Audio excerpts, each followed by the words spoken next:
본 방송에서 제공하는 투자 정보는 투자 판단에 대한 조언입니다.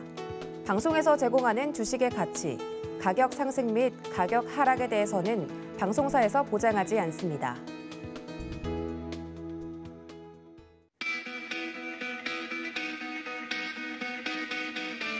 안녕하세요. 고수익 작전 타임의 이수연입니다.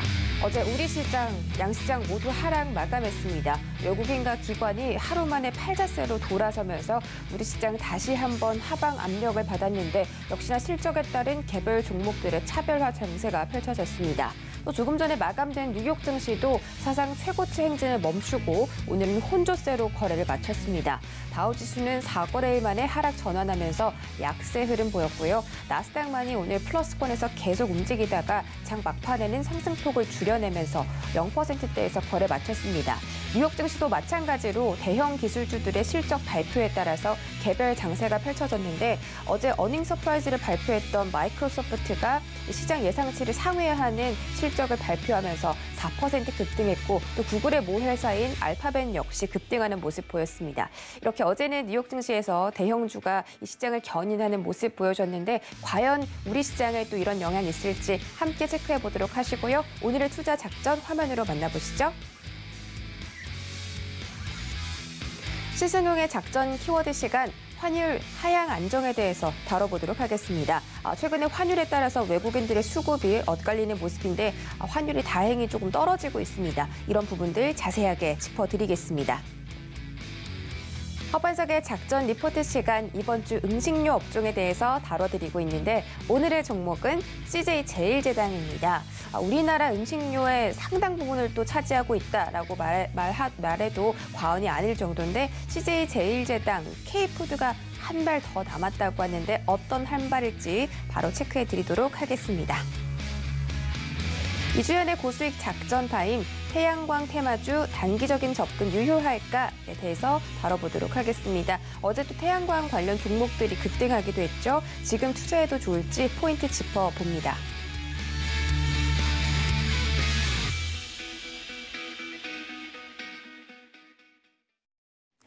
네, 신승용의 작전 키워드 시간으로 첫 번째 시간 출발해 보도록 하겠습니다. 브레인코리아 인베스트 신승용 대표와 함께합니다. 안녕하세요. 네, 안녕하십니까. 반갑습니다. 첫 번째 키워드 확인하시죠. 네, 오늘의 첫 번째 키워드는 환율 하향 안정입니다. 한때 1,200원을 원달러 환율이 넘었습니다. 그 당시에는 환율이 너무 높게 오르다 보니까 외국인들이 시장에서 정말 대규모 매도를 또 펼쳤는데 최근에는 1,160원대까지 환율이 좀 떨어졌습니다. 어제는 다만 좀 급등하는 모습이었는데 2원 40전 올라가면서 딱 1,170원에서 거래 마쳤고 이 환율에 따라서 외국인들이 사냐 파느냐 이런 문제를 좀 결정하는 것 같기 때문에 우리 시장에도 상당한 영향을 주는 것 같습니다. 최근에 통화 간 환율 방향성 이렇게 엇갈리는 이유는 뭐고 또 우리가 어떻게 대응해 보면 좋을까요? 예, 지금 말씀하셨던 대로 최근 우리가 지켜봐야 될 부분 상당히 중요한 외부 변수 중에 하나가 환율 시장이 아닐까라는 그런 생각 분명하게 우리 시청자들과 같이 좀 공유를 했으면 하는 그런 마음입니다. 최근 말씀하셨다시피 1,200원을 장중한테 넘어서는 환율 불안감이 사실상 크게 작용했던 것도 사실이었고요. 하지만 지금 그래프를 보시게 되면 그 이후에 조금씩 이제 그 하락을 하면서 지난 월요일과 그 지난주 사실상 좀 급락하는 그런 모습 보이면서 어제 1,160원대 초반까지 내려갔다가 어제 같은 경우는 1,170원대에서 마감하는 그런 모습 보여주는 그런 그림이었습니다. 지금 이제 왜 원달러 환율이 내려가고 있을까? 결국 달러화의 약세가 원화의 강세를 부추긴 것은 아닐까라는 그런 의문, 그런 생각 가져보기도 충분한데요. 하지만 그 부분은 분명히 아니다라는 점. 왜냐하면 11월로 예정이 되고 있는 시장에서 거의 기정사실화하고 있는 테이퍼링 이슈가 조만간 발휘될 것이기 때문에 달러화는 계속해서 강세 방향을 보여주고 있다. 그림 보시면 아시겠습니다. 10월 중반 이후에 달러 인덱스의 방향성이 다시금 고개를 들고 있는 우측에 우측부 쪽에 그래프를 보시게 되면 그 상승 방향으로 방향성이 계속해서 나타나고 있다라는 부분 분명히 보실 수 있을 것 같습니다. 달러화가 이렇게 강세를 보이게 되면 원화는 당연히 약세 보여야 됩니다. 하지만 최근 원달러 환율의 하락, 그 이야기는 원화가 강세를 보이고 있다라는 것. 달러화가 강세인데 어떻게 원화가 강세를 보일까? 여기에 좀 의문을 우리가 계속 좀 제기해 볼 필요가 있는데요. 그 가장 큰 배경, 가장 큰 원인은 아마도 11월부터 시작이 예고되고 있는 위드 코로나 시대로의 전환이다라는 점. 위드 코로나, 결국은 경제 정상화에 대한 기대감, 이런 부분들이 고스란히 환율 시장에 먼저 선반영되고 있다라고 봐야 될 것이고, 그 중간 경로들을 하나하나씩 좀 살펴보시게 되면요, 위드 코로나로의 전환, 이 이야기는 결국 경제 정상화로의 기대감을 부풀리게 되는 그런 상황으로 만들게 될 것이고, 이에 따라서 한국의 경제 성장률은 다시금 그 코로나 이전 수준의 회복 가능성, 물론 기저효과가 끝난 이후에도 가능하다라는 부분 말씀을 좀 드려보고요. 이렇게 되면서 금융시장 안정화를 보인다. 특히나 금융시장에 세 가지가 있죠. 주식시장, 채권시장, 환율시장. 근데 가장 먼저 환율시장이 반응을 하고 있더라. 그래서 원달러 환율의 하향 안정세. 다시 말씀을 드리면 원화의 강세 추세가 지금 현재 시장 내에 나타나고 있다. 이렇게 되면은 우리 실물 경제에 영향을 주는 요소들이 분명히 생기게 됩니다. 원화가 강세를 보이게 되면 수입 물가가 안정을 보이게 되죠. 원화 가치로 환산을 해서 수입이 되고 있는 원유랄지 음식료의 재료랄지 원자재랄지 달러화로 국제시장에서 거래가 되고 있지만 상대적인 원화의 강세로 인해서 우리나라의 수입이 될 때는 원화 환산 가격은 하락을 하게 된다. 이렇게 된다라면 결국은 인플레이션에 대한 우려감이 조금은 좀 완화될 가능성이 높게 될 것이고, 이런 부분들은 전반적으로 외국인들의 투자자를 유입 형태로 만들게 되는 단초 역할을 하게 되면서 궁극적으로 한국 시장과 미국 시장, 그리고 한국 시장과 글로벌 시장 간의 디커플링 양상이 완화될 가능성이 높다라는 점. 지금 현재 시장 내 앞으로 닥쳐올, 그리고 지금 진행형인 이슈는 크게 호재와 악재로 각각 두 가지, 총 네 가지로 그 대표성을 가질 수 있을 것 같습니다. 호재를 좀 예로 들어본다라면 경제 재개라는 리오프닝이라는 이슈가 분명히 자리 잡고 있고요. 계속해서 제가 말씀을 드리는 부분이죠. 연말 소비 시즌이 임박을 하고 있다라는 그런 호재 부분. 그리고 반면에 악재가 있다라면 지금 현재 한창 3분기 실적 시즌이 진행 중에 있습니다만은 이 3분기 실적 시즌이 진행된 이후에 잠시 휴지기를 거쳐서 다시 4분기 실적 시즌이 조만간 도래하게 되면 결국은 모멘텀 피크아웃이라는 경제의 어떤 피크아웃에 대한 우려감이 다시금 고개를 들 가능성이 높다. 여기에 11월로 임박한 테이퍼링에 대한 이슈. 결국은 테이퍼링 임박이라는 이런 부분, 시장 계속 들고 가는 그런 이슈가 되겠는데요. 점차 임박하고 있는 그런 상황, 가까이 다가오고 있는 그런 상황들 속에서 시장의 부담은 조금씩 커져가고 있다. 따라서 지난밤 미국 증시도 사실상 실적에 의해서 좌지우지되는 그런 모습도 보였지만 발표되는 실물 경제 그리고 테이퍼링에 대한 우려감이 투자자들로 하여금 박스권 양상을 크게 벗어나지 못하게 하는, 즉 좁은 박스권 속에서의 차익 실현 매물을 추가시키는 그런 단초가 되었다라는 것 아닌가라는 쪽으로 해석을 해볼 수 있을 것 같습니다. 테이퍼링, 일단 뭐 시장 내에서 뭐 다들 알려진 바와 같이 지금 현재 미국에서 FOMC에서는 월간 총 1,200억 달러의 국채 또는 모기지 채권을 매입을 하고 있습니다. 그 이야기는 거꾸로 시중에 1,200억 달러가 한 달에 1,200억 달러씩 시중에 돈이 풀린다라고 보셔야 되는데 이 부분을 한 달에 약 150억 달러씩 줄여서 매입을 하겠다. 그렇게 되면 테이퍼링이 끝나는 시점이 약 한 8개월 정도 걸린다라고 보셔야 될 것 같고 이런 상황들 동안에 시장 조금씩 유동성의 어떤 그 감액 부분이 생기게 될 것이다. 근데 파월 의장 분명히 유동성의 회수가 아니다라고 이야기를 했습니다. 버블을 방지하기 위한 대책이다라는 그런 생각들로 시장의 인식은 변화가 되고 있고 파월 의장이 지난 주말에 테이퍼링과 금리 인상에 대한 명확한 구분을 제시했습니다. 현재는 테이퍼링을 할 때는 맞다. 하지만 금리 인상 시점은 아니다. 우리나라의 금융 정책과는 조금은 좀 약간 온도차가 나는 그런 대책을 지금 그 정책을 강구하고 있다라고 보셔야 될 것 같고 이 부분은 분명히 시장 내에 어떤 그 인식 변화가 같이 동반되어짐이 나타나게 된다라면 그렇게 큰 부담 요소, 부정적인 요소는 아닐 것이다라는 쪽으로 생각이 됩니다. 하지만 아직까지 테이퍼링을 시작조차 안 했습니다. 11월에 한다 얘기만 있을 뿐입니다. 그러다 보니까 완전한 불확실성이 해소되지 않았다. 따라서 외국인들의 본격적인 유입, 디커플링의 해소, 연말 소비와 위드 코로나의 어떤 그 추가 부분 이런 부분들을 다 감안을 해볼 때 일단은 외국인의 본격 유입은 아마도 테이퍼링과 관련된 불확실성이 조금은 거쳐진 이후에 본격화될 가능성이 높겠다. 이런 상황이다라면 우리가 환율에 대해서 다시 한번 재점검을 해볼 필요가 있어 보입니다.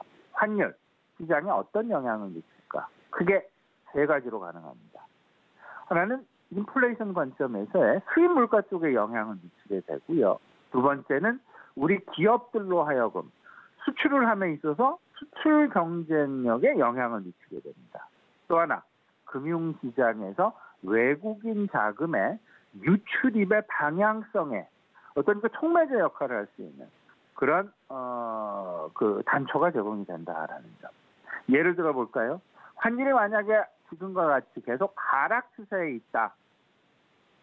다시 말씀드리면 원화 가치가 상승 기조에 있다라고 하면 첫 번째, 수입 물가는 하락하게 됩니다. 이렇게 되면 앞서서 말씀드렸다시피 인플레이션에 대한 부담이 다소 완화되어지는 그런 효과를 누리게 됩니다.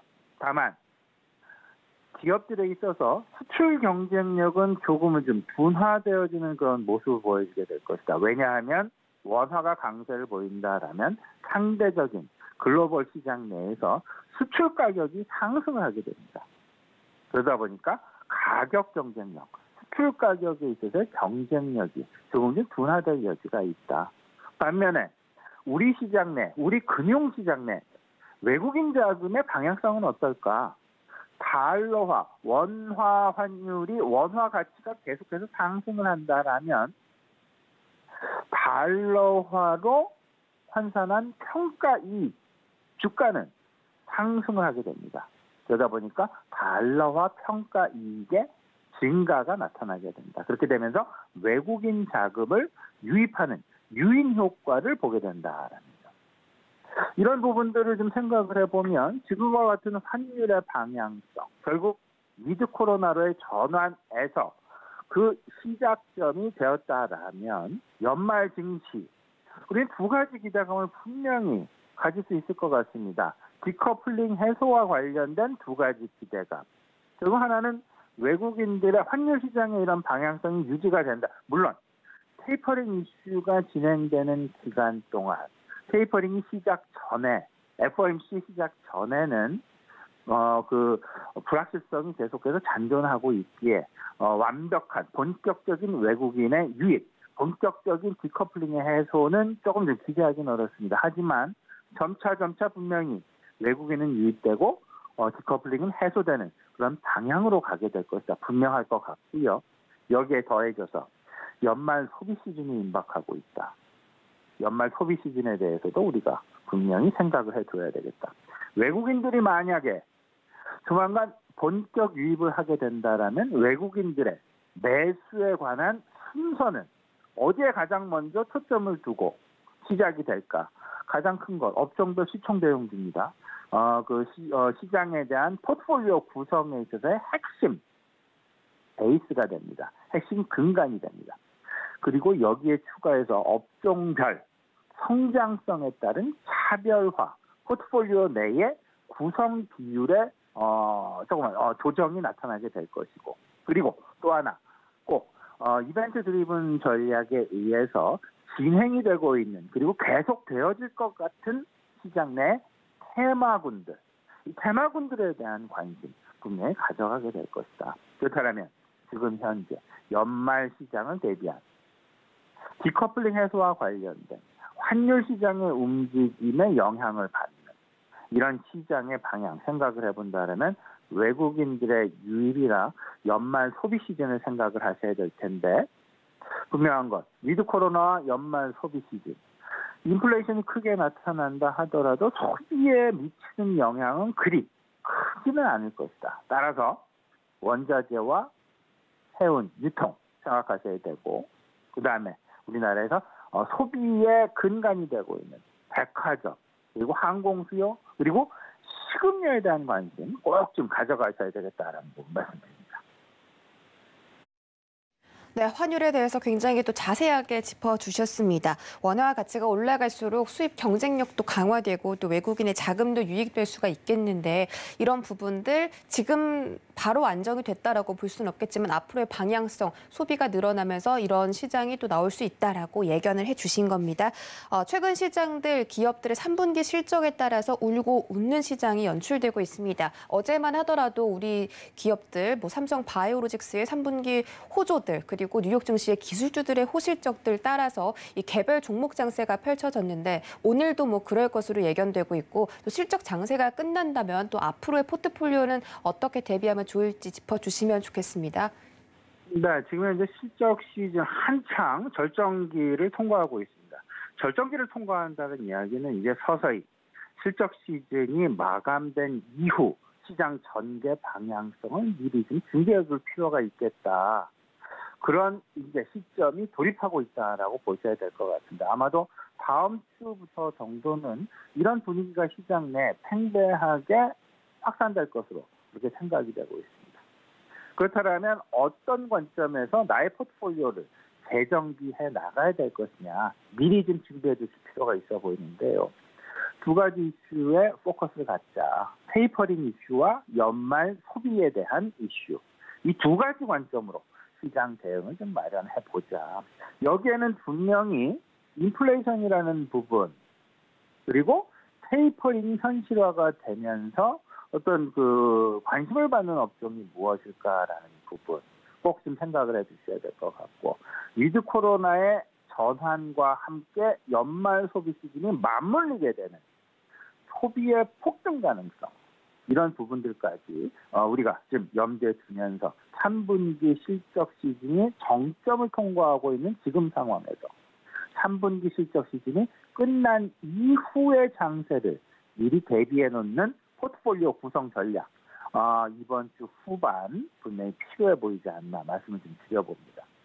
어제 미국 시장은 다소 좀 혼조세일 수도 있겠습니다만은 다소 좀 하락 마감하는 그런 모습이 보였죠. 일단 차익 실현 매물이 차익 실현 매물이 많이 나왔다라는 쪽인데, 결국 차익 실현 매물이 나왔다라는 이야기는 그만큼 지금 현재 시장이 앞으로의 시장 대비해서 계속해서 오를 가능성보다는 지금 현재 시점을 기준으로 해서 박스권 양상에 갇혀질 그럴 가능성이 높다라는 판단을 하고 있는 투자자가 많기 때문이다라고 생각을 하시면 될 것 같습니다. 여기에 3분기 실적 시즌에 대해서 사실은 희비가 교차되는 그런 모습들 나타났었고요. 뭐 예를 들자라면 코카콜라 같은 경우 2%.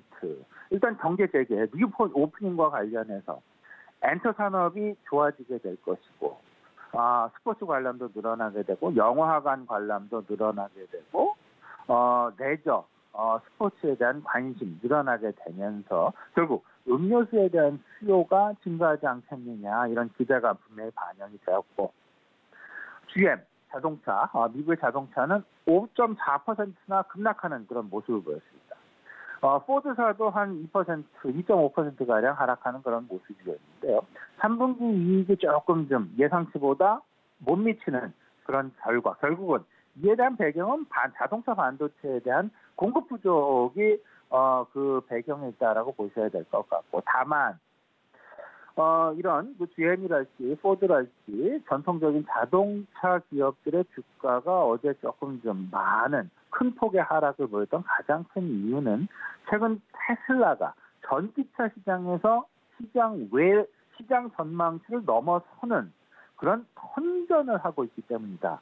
너무 좋은 결과를 지금 만들어내고 있기 때문에 다소간의 상대적인 피해, 그 같이 확장을 해 나가지 못하고 테슬라한테 거꾸로 좀 역습을 당한 그런 모습들이 고스란히 발현이 되면서 테슬라로의 투자자들의 쏠림 현상이 오히려 GM이랄지 포드사를 매도하는 그런 모습으로 나타났다라는 그런 생각 좀 많이 듭니다.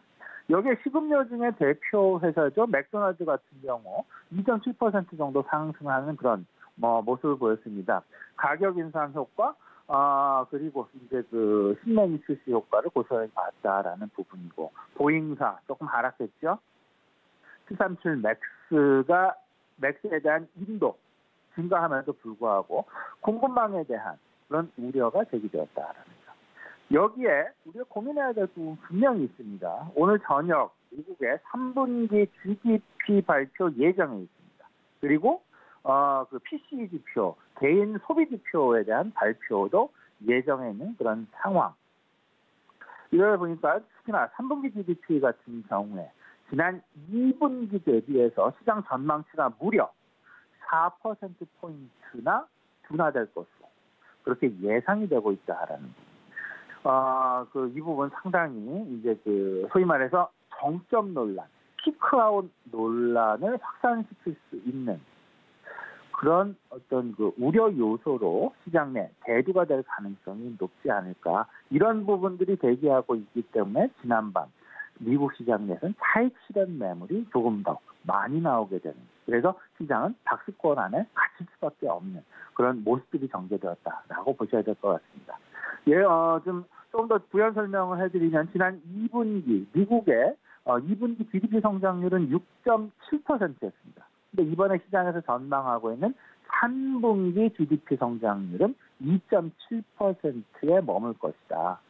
이런 부분들이 성장률 둔화, 성장률 정체, 이런 부분들이 시장 내 모멘텀 피크아웃에 대한 우려감이 커질 수밖에 없는 그런 모습으로 다가오고 있다라는 점. 이런 부분들 생각을 해주시면서 다시 한번 정리해 드립니다. 3분기 실적 시즌 이후에 대해서 우리가 더 고민을 해보자. 결국 세 가지인데요. 테이퍼링이 현실화되는데 그 현실화 조금 좀 지켜봐야 될 것 같습니다. 시장의 반응이 어떨지, 실질적으로 테이퍼링을 어느 정도의 속도로 테이퍼링을 실시할 것인지. 두 번째는 경제에 대한 피크아웃 우려가 되겠습니다. 실적, 지금 현재 경제 지표의 피크아웃이 나온다면 기업 실적들 역시 4분기, 3분기를 정점으로 해서 4분기 피크아웃이 나올 그럴 가능성이 상당 부분 높다. 다만 시장에서 기대하고 있는 부분은 연말 소비 시즌이다라는 점. 연말 소비 시즌 리오프닝과 맞물리게 되면서 더 상승 효과가 나타나게 될 것이다. 연말 소비 이제 얼마 남지 않았습니다. 특히나 그를 가늠할 수 있는 중국의 광군제와 블랙 프라이데이가 이제 임박하고 있다라는 부분 꼭 염두에 두시면서 연말 소비에 대한 관심 늘려 나가셔야 되겠다라는 부분 다시 한번 강조해 드리도록 하겠고요. 이와 맞물려서 이제 그 관련 업종에는 내구 소비재나 IT 분명히 자리 잡고요.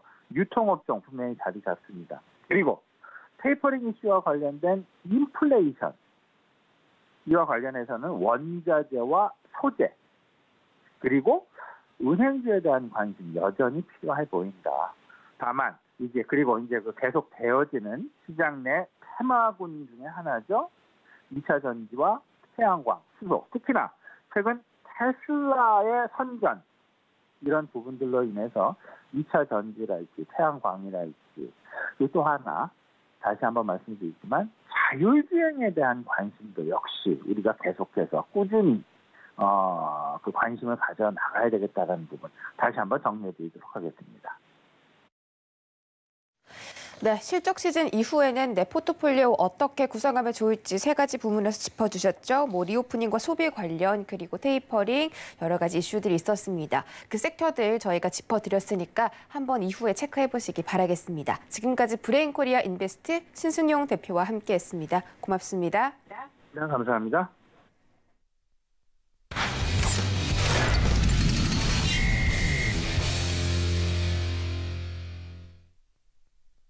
네, 허반석의 작전 리포트 시간입니다. 증권가 리포트 분석하는 시간이고요. 서경의 산업부장이시죠. 허반석 전문위원 인사드립니다. 안녕하세요. 네, 안녕하세요. 네, 반갑습니다. 이번 주 음식료 업종에 대해서 살펴보고 있습니다. 오늘의 종목 바로 확인하시죠. 네, 오늘의 종목은 CJ제일제당이었습니다. 그동안 작전 리포트에서 꾸준하게 살펴봐 주셨던 종목이기도 하고요. 저희가 또 잘 알고 있는 기업이지만 추가적으로 또 눈여겨볼 점이 있다면 어떤 것이 있을지 조금 더 자세하게 분석 부탁드릴게요. 네, 이번 주는 음식료 섹터를 살펴보고 있습니다. 음식료 섹터가 이제 K 컨텐츠, 그리고 K 드라마, 그리고 K 푸드까지도 생각을 해볼 필요가 있다라는 말씀을 드리면서 그간 KTNG, 담배와 관련된 죄악주라고도 부르죠. 그런데 배당 매력도 및 여러 가지 모멘텀 설명을 드렸고요. 하이트 진로, 이제 위드 코로나 단계적 일상 회복에 따라서 외식 수요, 그리고 펜트업 수요가 주류 업계에 나올 수 있다라는 말씀을 드렸습니다. 담배도 피고 술도 먹고 좋은 거는 다 알려준다라고 하시는 이야기들이 그간 좀 들려오기는 했습니다. 그래서 다시 K-푸드, 건전한 음식으로 좀 돌아왔습니다. 10월 15일자 키움증권, 그리고 10월 7일자 대신증권, 8월 30일자 키움증권에서 발간된 리포트를 중심으로 CJ제일제당 좀 말씀을 드릴 텐데요. CJ제일제당은 그간 작전 리포트에서 꾸준하게 말씀을 드려왔습니다. CJ제일제당은 CJ에서 분할이 되었기 때문에 이런 이름을 갖고 있었겠죠. 그리고 식품과 생명공학, 즉 바이오 관련해서도 집중하는 회사다라고 보실 수 있습니다. 국내 최고 수준의 식품 기업이다라는 이름이, 그리고 수식 어구가 어울리지 않는 기업이 아니라 거기에 가장 부합하는 기업 중에 하나가 CJ제일제당이다라고 불려지고 있는데, 왜냐하면 비비고라는 냉동식품 관련된 브랜드가 있죠. 국내외 대형 브랜드로 자리를 잡았습니다. 미국, 중국, 베트남 등지에서 엄청난 인기를 끌고 있고요. 비비고 냉동 만두죠. 단일 품목으로 연매출 1조를 돌파하면서 해외 판매 비중이 65%에 달하고 있습니다. 그리고 바이오 사업 부문으로 본다면 식품용, 그리고 사료용 모두 다 흥행하고 있고 안정적 매출 구조, 캐시카우 역할을 하고 있는 모습들이 CJ제일제당에서 보여지고 있는데요. 아침부터 비비고 이야기를 하니까 입 안에 침이 고이는 현상이 나타나고 있습니다. 식품, 간편식 HMR 이야기 들어보셨을 거고요. 미국 슈완스 기업을 인수해서 미국의 대표 유통 채널인 월마트로부터 이제 중소형 마켓까지도 입점이 확정되고 있습니다. CJ제일제당 관계자의 전언에 따르면 입점이 까다로운 월마트, 슈완스 유통망 덕분에 진출을 할 수 있었다라는 이야기가 나오고 있고요. 미국 진출 초기부터 코스트코에도 진입이 되어 있습니다. 그리고 중국 같은 경우에는 징동닷컴, 이베이 재팬 운영 중인 큐템에서 식품 부문 1위로 브랜드 발돋움했습니다. 식품은 이렇게 잘 나가고 있고요. 바이오를 본다면 중국의 돼지 사육 두수 증가로 인해서 사료용 첨가제 아미노산 수요가 증가하고 있는 추세입니다. 아프리카 돼지열병 ASF 안정화가 되어지면 중국에서는 이 식료품 가격 그리고 돈육 가격들이 안정화돼야지 생활 물가에도 안정적이고 그러면 정치에도 긍정적인 효과를 불러올 수 있기 때문에 이 부분을 좀 중요하게 생각하고 있고 정부는 정책적으로 지원을 이어가고 있는 모습입니다. 이 바이오 부분 5개 분기 연속 흑자를 기록하고 있고요. 조미료의 원료가 되는 핵산도 마찬가지로 연 4천억 원 이상의 글로벌 시장 규모를 자랑하고 있습니다. 이 중 70% 이상이 중국에서 소비가 되고 있고 CJ제일제당은 이러한 핵산 조미료 원료 시장에 있어서 시장 점유율, 글로벌 시장 점유율 60% 이상을 차지하고 있습니다. 8년간 글로벌 핵산 시장 점유율 1, 2위를 기록하고 있는 기업이 CJ제일제당입니다. 매출 비중을 본다면 상반기 기준으로 식품이 36%, 바이오가 23%, 그리고 CJ 대한통운까지도 포함을 시켜본다면 물류는 41%의 매출을 담당하고 있습니다. 공장 가동률 상반기 기준으로 말씀을 드리면 식품 83%, 바이오 70%의 높은 공장 가동률을 보이고 있는 만큼 CJ제일제당은 꾸준히 살펴볼 이유가 있는 기업이다라고 말씀드릴 수 있겠습니다. CJ제일제당 다시 한번 짚어드렸습니다. 비비고 저도 참 좋아하는데 또 미국에서 요즘 또 유명하다고 하더라고요. CJ제일제당이 국내뿐만이 아니라 해외 시장까지 진출했고 또 큰 성과를 내고 있기 때문에 앞으로가 더 기대되는 그런 기업인 것 같습니다. 그렇다면 CJ제일제당 앞으로 실적은 또 어떻게 분석해 볼까요? 네, CJ제일제당 실적을 보겠습니다. 3분기 매출액은 6조 7천억 원, 전년 동기 대비 6% 정도 성장이 전망되고 있고요. 영업이익은 4천억에 조금 못 미치는 3,981억 원으로 전년 동기 대비 1% 정도 하회할 것을 전망하고 있습니다. 시장 컨센서스에도 조금 미치지 못한다라는 이야기가 나오고 있는데요. 주된 원인은 피드 앤 케어라고 하고 있는 축산 부문의 판매 가격이 조금 부진했다. 곡물, 원자재 가격들은 굉장히 높아졌는데 판매 가격 상승이 아직까지는 명확하게 그리고 원하는 만큼 이루어지지 않았다라고 좀 보고 있고요. 해외 식품의 원재료 또한 단가 상승 부담들이 있었는데 그 부분이 3분기 실적에 조금 전년 동기 대비 그리고 또는 컨센서스를 충족시키지 못하는 이유가 이 두 가지 결국 원재료 단가 상승에 있었다라고 좀 보여집니다. 하지만 국내 가공식품 및 여러 식품 쪽으로는 굉장히 성장성이 유지되고 있습니다. 국내 식품은 전년 동기 대비 매출액 5% 성장하고 있고요. 추석 선물 세트 판매가 있었죠. 그리고 가정 간편식 HMR 매출 여전히 좋다라고 보여지고 있습니다. 해외 가공식품 매출도 전년 동기 대비 7% 정도 상승을 보여주고 있는 모습입니다. 일본 법인이 조금 뚜렷한 호조세가 보여지고 있는데요. 성장세가 전년 동기 대비 45% 성장이 이루어지고 있고요. 미국 법인도 슈완스 채널 여전히 좋아서 전년 동기 대비 8%대 성장을 이어가고 있습니다.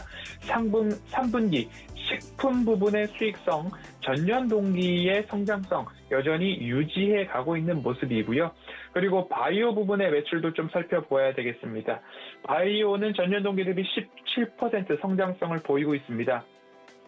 사료용 아미노산 시황 호조, 판가는 부진했지만 판매량 여전히 좋아지고 있고 판가도 추세적으로는 상승 기조를 이어가고 있다라고 보고 있습니다. 그래서 영업이익률 같은 경우 지난해와 유사하게 유지를 시켜나가고 있고 판가를 점진적으로 높여가고 있기 때문에 그러면 4분기 실적에 대한 부분도 시장 컨센서스 부합까지 올라올 수 있을지가 이제 투자자의 시선으로 체크해야 될 요소다라고 보시면 좋을 것 같습니다.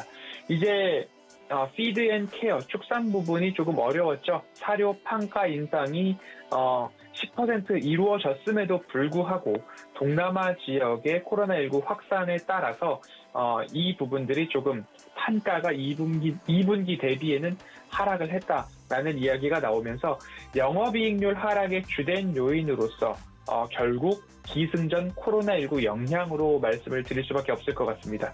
3분기 매출 성장률 2분기 대비 둔화는 되었지만 4분기에 대한 희망 여전히 있다라고 말씀을 드리고 싶습니다.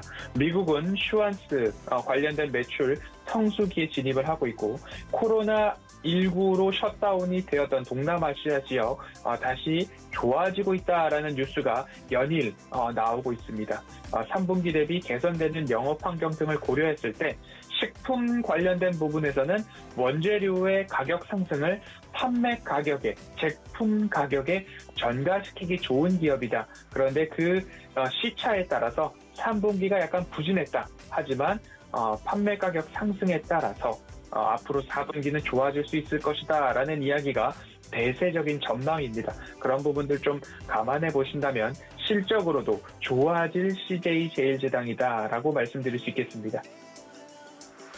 네, 앞으로 또 실적에 더 호실적이 나올 것이다. 호전이 된다라고 말씀해 주시니까 앞으로 기대해 보도록 하겠고요. CJ제일제당 지금 차트상 사실 좀 밑구간에 있습니다. 지금 보유하고 계신 분들도 계실 것이고 신규 매수 고려하시는 분들도 계실 텐데 앞으로 이 차트상 좀 분석을 해주시면 좋을 것 같아요. 어떤 모멘텀 더 있을까요? 네, CJ제일제당 차트를 조금 보고 말씀을 드리겠습니다. CJ제일제당 차트를 보면 제가 늘 추세선 하면서 말씀을 좀 드리는데요. 일부 추세선을 이렇게도 그을 수 있을 것 같습니다. 그러면 차트상 저위험 구간이라고 하는 부분들이 이렇게 조금 말씀을 드릴 수 있을 것 같은데요. 최근 이 저위험 구간을 뚫고 내려갔습니다. 시장의 조정인지 아니면 차익 매물의 출회인지를 좀 살펴보셔야 되는데 기관과 외국인들의 수급이 여지없이 매물을 쏟아내고 있습니다. 그러면 어디까지 매물을 쏟아낼 것이고 어디서부터 매물이 나왔느냐를 본다면 이 되돌림 자리들에서부터 매물이 출회가 되었는데 급격한 매물 출회가 나왔습니다. 그리고 나서 횡보를 하는가 싶더니 다시 한번 추세를 뚫고 내려갔습니다. 그러면 이 구간에서 이제는 다시 한번 쌍바닥, 조정 구간들을 살펴볼 수 있는데요. 이 부분들을 또 지지를 하는지를 살펴보면 참 우연찮게도 이러한 지지선이 좀 마련되고 있습니다. 그러면 당장에 너무 급하게 접근하시기보다는 오히려 이 매물출에 기관과 외국인들의 매물대가 일부 조금 줄어들고 있는가를 좀 살펴보시면서 분할로 접근하시는 게 좋겠다. 외국인들의 매도세 그리고 연기금의 매도세 여전히 강하게 나오고 있기 때문에 그 부분들을 조금 체크를 하시면서 보셔야 되겠다라는 말씀 꼭 드리고 싶고요. CJ제일제당의 키포인트 말씀드리면서 오늘 리포트 마무리할 텐데요. 간편식 수요 성장성 여전하다. 한 번 HMR을 먹은 사람은 있지만 한 번만 HMR을 먹은 사람은 있다, 없다 라고 좀 생각해 보시면 좋을 것 같고요. 바이오 부문, 사료용 첨가제 그리고 식품용 핵산에 대한 시장 점유율 8년 연속, 7년 연속 글로벌 시장 점유율 1위 기업이다. 어디 가지 않는다. 그리고 가격 정가력이 있다. 원재료 상승이 판가 상승으로 연결이 되는데 그 판매 가격을 아직 올리지 않은 것 중에 하나가 미국에서 인기가 있는 비비고 피자라고 합니다. 그러면 지난해 3월부터 180%의 주가 상승을 좀 보여주었습니다. 쉴 만큼 쉬었는지 하나하나 돌다리를 두드려가면서 분할로 접근하시기는 어떨까라는 말씀 드리고 싶고요. 고점에서 매수하신 분들이 조금 어려워하시는 CJ제일제당인 것 같습니다. 그만큼 투자는 매수 타이밍이 너무 중요하다라는 교훈을 좀 삼으셨으면 좋겠고요. CJ제일제당은 그래도 수익이 탄탄한 기업이니까 힘을 내보시자라는 말씀으로 CJ제일제당 오늘 여기까지 살펴보겠습니다. 네, CJ제일제당 지금의 모멘텀 그리고 실적 또 매수를 해도 좋을지 차트까지 분석을 해주셨습니다. 지금은 차트상 저위험 구간에 있다고 하니까 또 이렇게 실적이 탄탄한 기업들 앞으로 투자해보면 좋을 것 같다. 이렇게 좀 관심을 가지면 좋을 것 같고요. 샵 0082번으로 허반석이라고 보내주시면 이런 이야기들 그대로 장중에도 얻어가실 수가 있습니다. 많은 참여 부탁드릴게요. 위원님 오늘 고맙습니다. 감사합니다. 네, 이어지는 시간 바로 이주현의 고수익 작전 타임으로 이동해 보도록 하겠습니다. 서경의 테마 부장이시죠? 이주현 전문위원 인사드릴게요. 안녕하세요. 네, 안녕하세요. 네, 반갑습니다. 오늘은 또 하얀 셔츠만 또 이렇게 입고 와주셨는데 멋있게 입어주셨습니다. 자, 어제는 태양광 관련 종목들이 시장에서 활기를 쳤죠. 중국의 전력난 이슈 때문에 최근에 시장에서 신재생 관련주, 신재생 에너지 관련주들도 관심받았고 국제유가가 급등하면서 에너지 관련주들이 시장에서도 돋보이기도 했습니다. 태양광 관련주도 그중에 하나인데 어제는 S에너지가 19% 그리고 윌링스가 4%대 급등으로 마무리 지었습니다. 이 종목들 지금도 투자해봐도 좋을까요? 네. 일단 어저께 태양광 관련주들이 좀 움직였던 부분들을 생각해보면 사실 지금 태양광 관련주들 좀 조정을 많이 받고 있는 그런 기업들이 꽤나 있고 또 상승이 괜찮게 나오고 있었던 종목들도 꽤나 있었습니다. 특히 뭐 대장주라고 할 수 있는 뭐 OCI 같은 경우는 8월 달부터 해서 시장이 반등 나오는 구간에 시장보다 굉장히 강한 그런 상승 흐름을 보여줬었고요. 지금 조정을 좀 받고 있다라고 생각이 드는데 이 구간에 이제 한 60% 정도의 상승을 보여줬고 수급적으로 봤을 때 기관과 외인들의 이제 동시에 쌍끌이하는 그런 흐름들을 보여줬는데 이제 우리나라 유일한 이제 폴리실리콘 업체죠. 그래서 이게 이제 제가 알기로는 2020년 3월에 국내 생산은 이제 중단하고 국외에서 이제 생산을 하는 뭐 그런 식으로 간다라고 얘기를 들었었는데요. 정부에서 이제 그린 뉴딜을 시작하고 태양광 산업이라든지 신재생 에너지 사업을 좀 적극적으로 육성한다라는 그런 이야기 때문에 실적이 상당히 좋아졌어요. 뭐 그게 이제 실질적으로 실제 눈에 띄게끔 이제 좋아졌고 3분기 실적 발표가 있었는데 2천억 가량 또 영업이익이 나왔다라고 합니다. 그러니까 올해 컨센서스가 한 6천억 조금 안 되는 정도의 그 정도의 컨센서스가 잡혀 있었는데 지금까지 나온 실적을 봤을 때 그러니까 1분기에 470억 지금 이 보시는 게 이제 분기 영업이익인데요. 2020년도 3분기에 180억 하던 게 2020년도 12월에는 330억 그리고 1분기에는 올해 1분기에는 470억 그리고 지금 2분기에 1600억입니다. 그리고 3분기에는 2천억이라고 해요. 보시는 것처럼 꾸준하게 지금 분기적으로 실적이 늘어나고 있는 게 이제 확인이 되는 상황인데 6천억 조금 안 되게 컨센서스 잡힌 대로 올해 실적이 달성이 된다라고 하면 제가 봤을 때 뭐 지금 현재 시가총액 3조 2천억 정도 하는데 결코 고평가되었다라고 볼 수는 없는 부분입니다. 오히려 많이 저평가되어 있는 상황이고요. 내년도 실적도 더 좋아질 거고 내후년 실적도 더 좋아진다는 얘기가 있기 때문에 OCI 같은 경우는 좀 장기적인 관점으로 지켜보면 괜찮을 것 같다라는 생각이 들고 이번 달 저점 눌림을 잘 활용을 해보는 것도 좋을 것 같다라는 생각이 듭니다. 이제 뭐 태양광은 다들 알다시피 우리나라만 그린 뉴딜을 하고 있는 게 아니라 탄소 중립을 위해서 뭐 전 세계에서 태양광이라든지 풍력이라든지 이런 신재생 에너지들에 대한 수요는 계속해서 늘어가고 있는 상황이고요. 그리고 실질적으로 늘려가고 있는 그런 상황입니다. 그렇기 때문에 앞으로도 지속적으로 좀 성장할 수 있는 섹터는 이런 신재생 에너지 관련 섹터다라고 생각이 들고 그중에서도 그냥 기대감뿐만이 아니라 실적이 제대로 찍히고 있는 기업 그런 기업들을 좀 눈여겨보시면 장기적인 관점으로 최대한 싸게 분할로 모아가는 전략이 유효하지 않겠나라는 생각이 들고요. S에너지 같은 경우 지금 보면 조정을 굉장히 좀 큰 폭으로 받았습니다. 거의 이제 바닥권까지 다 내려와서 거래량이 터지고 지금 시세가 좀 나와줬기 때문에 이게 굉장히 긍정적으로 보이기는 해요. 일단 지지를 받아줘야 되는 그러한 매물대 구간에서의 저점을 형성해줬고 그리고 거래량도 올라와줬기 때문에 이 구간에서 어느 정도 단기적인 공략도 가능할 것 같고요.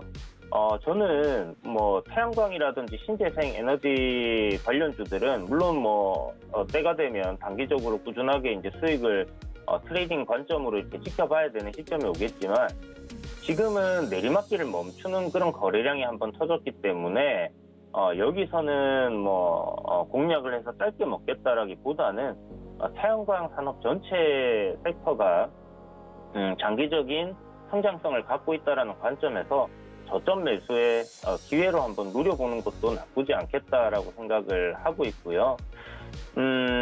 어저께 이제 그 S에너지가 급등을 했던 부분은 실질적으로 이제 삼성물산이랑 연관성이 있다라고 봐야 되는 부분이고요. 어저께 이제 삼성물산에서 그 싱가포르하고 인도네시아를 연결하는 초대형 태양광 발전 사업에 대한 MOU를 이제 체결을 했는데 이 선십이라는 그 싱가포르 최대 태양광 개발 업체가 있습니다. 이곳과의 이제 그런 MOU였는데 규모가 7기가와트 피셀이라고 해요. 그러니까 이게 어느 정도냐 하면 뭐 신고리 원자력 발전소가 한 대가 이제 뭐 1기가와트라고 하니까 원자력 발전소 뭐 한 7대 정도가 된다라는 이야기를 했는데 굉장히 좀 큰 규모가 아닐까라고 생각이 들고요. 그렇다면 충분히 뭐 좋은 소식이다라고 우리가 생각을 할 수 있는데 S에너지 같은 경우에 이제 삼성물산과 이런 태양광 관련된 부분 이런 걸 이제 같이 진행한다라고 이야기가 나오면서 어저께 좀 급등이 나왔습니다. 추세가 지금 보면 S에너지 차트를 보시게 되면요, 이렇게 좀 계단식으로 계속 흘러내려왔어요. 흘러내려오다가 요번에 이러한 그 저항을 돌파를 하면서 강하게 이렇게 시세가 만들어진 거기 때문에 이제 SY의 관건은 뭐냐 하면 최근에 이제 저점을 지켜줬던 3,600원대 가격대를 더 이상 하회하지 않고 여기서 이제 뭐 기간 조정을 조금 거친다든지 아니면 단기적인 눌림을 거친다든지 하고 방향을 위로 잡아주느냐, 이게 이제 굉장히 중요한 관건입니다.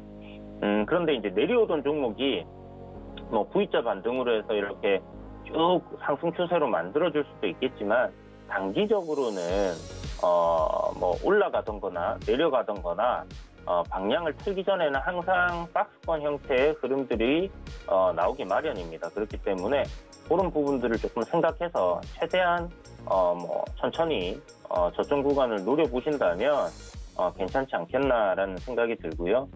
뭐 S에너지 같은 경우는 뭐 자회사로 SPO셀 다들 아시겠지만 이제 수소 관련된 또 사업도 하고 있는 기업입니다. 그래서 친환경 에너지 관련주로 이렇게 엮여 있는데 실적적인 부분이 아직은 뭐 대단하게 그렇게 좋게 나오고 있는 부분은 아니기 때문에 그렇다고 해서 뭐 기업이 나쁜 건 아닙니다. 꾸준하게 관심을 가져보시고 실적적인 부분이 실질적으로 이제 친환경 에너지 산업 쪽이 이제 커가는 와중에 실적도 증가하고 영업이익도 증가하고 뭐 이제 매출도 증가하고 이렇게 좀 진행이 되는가를 지켜보시면서 좀 장기적인 관점 한 2, 3년 정도의 기간을 생각하시고 투자의 관점으로 좀 접근하시는 것도 좋겠다라는 생각이 드니까 이 부분을 좀 참고해 보시면 좋을 것 같습니다. 네, 앞으로 시장을 이끌 미래 섹터가 바로 또 신재생 에너지 관련주고 모든 글로벌 기업들 그리고 정부들에서 이 신재생 에너지 친환경 그런 정책들을 펼치고 있기 때문에 앞으로도 또 주목해 볼 만한 섹터이다라고 짚어주셨습니다. 샵 0082번으로 이주현이라고 보내주시면 장중 그리고 이 방송 외에도 이주현 전문위원과 함께해 보실 수 있습니다. 오늘 분석도 고맙습니다. 네, 감사합니다. 네, 코스익 작전 타임에서 1시간 동안 다양한 전략들 세워드렸습니다. 이런 부분들 많은 도움 되셨길 바라겠고요. 참고로 본 방송에서 제공해드렸던 정보는 투자 판단에 대한 조언일 뿐 해당 주식의 가치나 수익률을 보장하진 않습니다. 또 서울경제TV와 서울경제신문은 당사의 브랜드입니다. 서울경제증권TV와는 무관하며 타사 유사 명칭에 유의하시기 바라겠고요. 저희는 잠시 뒤 순간포착 매매 시그널로 돌아오겠습니다. 고맙습니다.